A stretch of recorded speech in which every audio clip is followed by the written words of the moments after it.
Bienvenue dans cette nouvelle vidéo. Aujourd'hui, on va apprendre à faire une tartelette chocolat liégeois. Comme d'habitude, on n'hésite pas à s'abonner à notre chaîne pour voir nos autres vidéos. Et on n'oublie pas de liker celle-ci, ça fait toujours plaisir. Pour commencer, on va faire une pâte sablée cacao. Pour ça, il nous faut donc du beurre, de la poudre de cacao, de la farine, du sucre glace, du sel et un œuf. Donc, dans la cuve de mon batteur, il y a déjà du beurre coupé en petits morceaux. Le beurre est froid, il n'est pas pommade. Je vais venir ajouter donc ma farine. Je vais venir ajouter mon sucre glace, ma poudre de cacao et mon sel. Donc toutes les poudres. Et je vais venir faire ce qu'on appelle un sablage, c'est-à-dire pétrir avec mon robot à la feuille, donc à petite vitesse, jusqu'à avoir une texture vraiment sableuse. Et là, je pourrais m'arrêter. Donc pour continuer, donc là, on va voir, j'ai vraiment cette texture toute sableuse. Je vais pouvoir ajouter mon œuf à l'intérieur. Et je vais venir continuer mon pétrissage, toujours à petite vitesse. Donc vitesse 1 ou 2, il n'y a pas besoin d'aller beaucoup plus vite. Dès que j'ai une pâte bien homogène, je vais pouvoir arrêter mon batteur. Donc là, ma pâte est bien homogène. Il suffit de m'arrêter. Je vais pouvoir donc la mettre dans un film et au frigo pour une bonne demi-heure, voire un peu plus. Pour continuer à pouvoir attaquer donc notre crémeux chocolat, pour ça il nous faut plusieurs ingrédients. De la gélatine et de l'eau pour l'hydrater, du lait, des jaunes d'œufs, du chocolat au lait, du chocolat noir et de la crème liquide à 30% de matière grasse. Pour commencer, je vais venir donc hydrater ma gélatine avec l'eau. Je mélange bien pour être sûr que toute la gélatine soit au contact de l'eau et s'hydrate correctement. Et je vais aller mettre ça brièvement au froid pour accélérer donc la prise de ma gélatine. Ensuite, je vais pouvoir assembler divers ingrédients. Donc mes deux liquides ensemble, c'est-à-dire ma crème et le lait directement dans la casserole. Et je vais aussi pouvoir assembler du coup mes deux chocolats. Donc ce que je vais faire, c'est que je vais pouvoir mettre donc mon mélange de crème et de lait sur le feu et porter le tout à ébullition. Quand ce sera à ébullition, je viendrai verser une moitié approximativement sur mes jaunes d'œufs, puis je retransvaserai tout dans ma casserole et je cuirai à la nappe à 82 degrés Celsius. Donc là mes liquides sont à ébullition, donc comme vous l'ai dit, je verse la moitié. Je laisse vraiment sur le feu mais à toute petite température. Voilà. Je vais venir tout retransvaser ici. Et donc soit on a un thermomètre et du coup on va pouvoir cuire à 82 degrés Celsius jusqu'à 84. Soit après on n'a pas de thermomètre, on va faire comment? On va cuire à la nappe. C'est-à-dire qu'on va pas utiliser le fouet, on va utiliser notre maryse. On mélange bien et ensuite on va venir vérifier la texture. Quand ça finit de couler, là ça coule encore un petit peu, bah du coup ça veut dire que ce sera cuit. Bah là on voit que c'est déjà un petit peu épais, hein, c'est normal. J'ai pas beaucoup de jaune d'œuf, mes liquides étaient déjà à ébullition, c'est-à-dire à 100 degrés. Donc je dois vraiment pas être loin. Donc faut bien passer partout, parce que si je monte trop en température, je vais faire coaguler mes jaunes d'œufs. Et par la suite, en fait, je vais avoir vraiment un fort goût d'œuf. Et au niveau texture, je vais avoir quelque chose de granuleux. Donc là, je vais pouvoir vérifier. Et là, on voit que ça bouge plus. Donc c'est prêt. Je vais pouvoir donc tout verser sur mon chocolat. Donc je verse tout sur mon mélange de chocolat. La chaleur donc de ma crème anglaise, puisque c'est ce qu'on a fait au final, va finir de le faire fondre. Et j'oublie pas un petit élément, j'ai ma gélatine qui est au frigo. Je vais aussi profiter de la chaleur de ma crème pour l'incorporer. Voilà. Donc là, un petit coup de fouet. Donc moi j'ai pas de problème particulier là avec ma crème anglaise. Si vous elle a un petit peu surcuit ou si vous avez un doute, on n'hésite pas à donner un petit coup de mixeur plongeant. C'est totalement possible.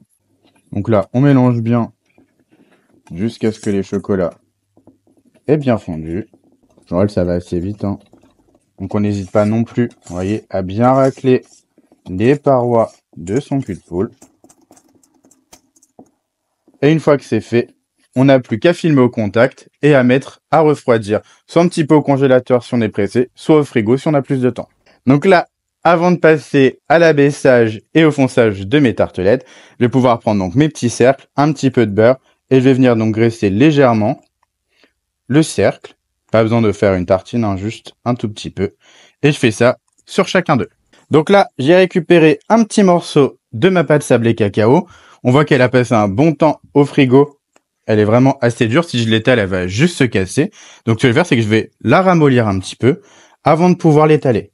Donc, pour ça, j'utilise donc ma main et mon plan de travail. Donc voilà, en fait, j'écrase ma pâte. Je fais attention, je veux pas aller dans quelque chose de trop mou non plus. Voilà, dès que je sens que ça commence à devenir un peu malléable, encore un petit morceau là, hop. Je vais venir rassembler le tout et essayer de lui donner une forme un petit peu carrée, rectangulaire. Voilà.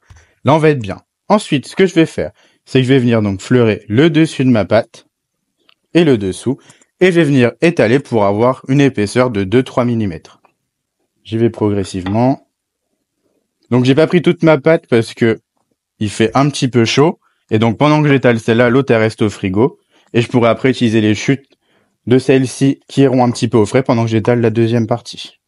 Donc, j'hésite pas. Je retourne ma pâte. Je mets de la farine régulièrement. En fait, il faut anticiper le fait qu'elle puisse coller. Et on essaye, quand on étale, d'avoir toujours la même force partout. Des fois, on a tendance à appuyer plus avec une main qu'avec l'autre. Si j'ai un petit souci que ça colle, ce que je peux faire, c'est donc, au départ, fleurer le dessus, à l'aide d'un triangle ou même d'une palette. On fait avec ce qu'on a. On va venir décoller tranquillement.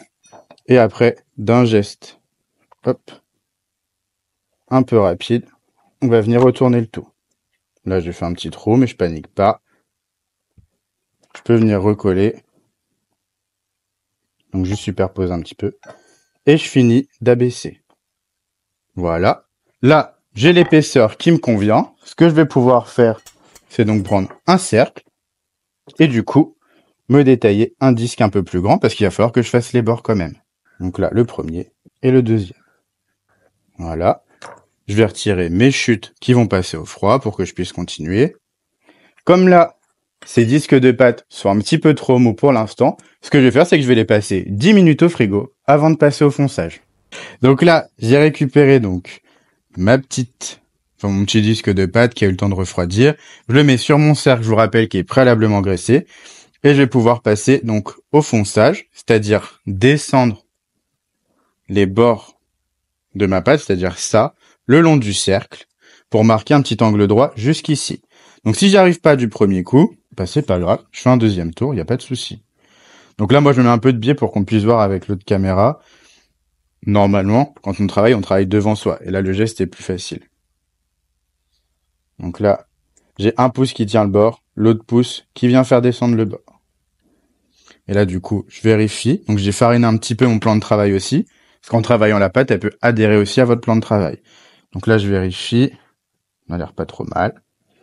Comme ça ramollit un petit peu vite, vu qu'il fait un peu chaud, ce que je vais faire, c'est, je vais m'arrêter et je vais pouvoir ébarber. C'est-à-dire, à l'aide de mon cercle, je vais venir, hop, enlever les excédents de pâte, juste comme ça.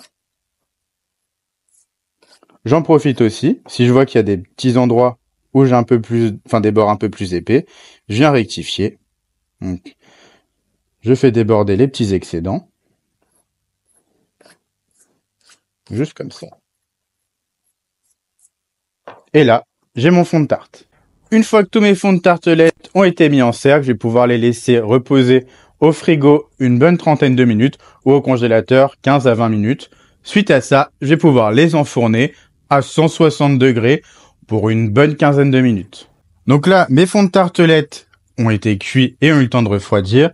Je me suis aussi amusé à limer un petit peu les côtés avec une râpe pour vraiment avoir quelque chose de bien propre. Et là, j'ai récupéré donc mon crémeux. Pour l'instant, il est un petit peu compact. Donc, ce que je vais faire, c'est que je vais venir donc le fouetter pour avoir quelque chose de beaucoup plus onctueux et plus facile à garnir dans mes fonds de tartelettes. Donc, vous voyez, avec le fouet, ça se fait quand même assez facilement. Si jamais vous avez un souci, que vous n'avez pas envie de vous fatiguer, on peut très bien le mettre au batteur. Ensuite, je vais pouvoir donc garnir mes tartelettes. Je peux le faire à la poche, évidemment. Mais sinon, je vais déjà pré-remplir avec la maryse. Voilà. Et ensuite, à l'aide d'une petite palette, coudée de préférence, je peux venir guider un peu plus mon crémeux pour bien le mettre partout et égaliser sur toute la surface de ma tartelette. Donc j'hésite pas à bien lisser correctement. Et si besoin, hop, je prends mes 2 pouces que je viens coincer comme ça, enfin mes 2 doigts, parce que c'est pas 2 pouces, mes 2 doigts. Et je viens, hop, juste enlever les excédents de crémeux qu'il y a sur le bord. Et là, du coup, j'ai une première tartelette correctement garnie. Pour la finition, je vais faire ma chantilly, j'ai la crème dans le batteur, je vais la faire foisonner un petit peu, ajouter mon sucre, et dès que la consistance me plaît, je vais pouvoir la mettre dans ma poche avec une douille cannelée à grandes dents. Ensuite, donc une fois que ma chantilly est dans ma poche, je vais partir donc bien droit du centre et je vais venir faire une rosace bien généreuse. Arrive à la fin, j'étire plus que je ne presse. Et là, j'ai ma première tartelette qui est terminée. Je passe à la deuxième. Donc, à moi après d'ajuster la pression pour éviter que ça ne déborde trop. Voilà. Et je passe à la dernière. Pour la finition, un petit peu de poudre de cacao ou de poudre de vanille, donc léger, hein. Juste histoire d'amplifier un petit peu le pochage réalisé. Et voilà. Sur ce, cette vidéo est terminée. Au plaisir de vous retrouver sur une prochaine.